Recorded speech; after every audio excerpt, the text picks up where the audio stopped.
space? Ghost bucket? Hey, well, if you're so perfect, what are you still doing here? I told you, I blew a fuse when I totaled out that electrical tower.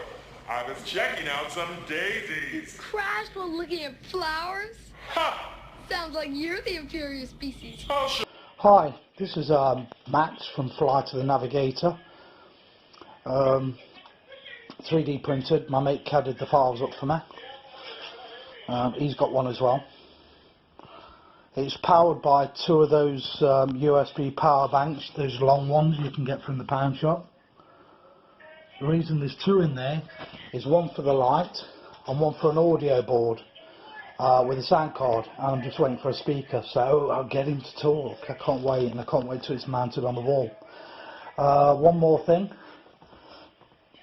the bulb, that's from B&Q and it was £4, but I took it to bits. I took the actual socket off the back because it was just a plain light. I'd already got a multicoloured changing lamp that was shaped like an egg that my sister gave me, and I took the base out of that, well, the LED and base, quite big and chunky.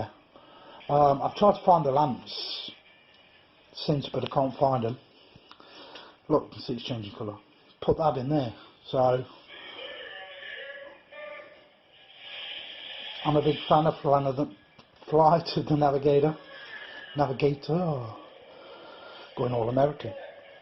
So anyway, I hope you enjoyed that, and I'll get back to you when my speaker arrives from eBay at some point, probably a couple of weeks, and hopefully I'll work something out about mounting it on the wall as well.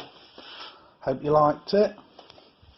And this little guy, if you want him, Puckamurin or something is he called?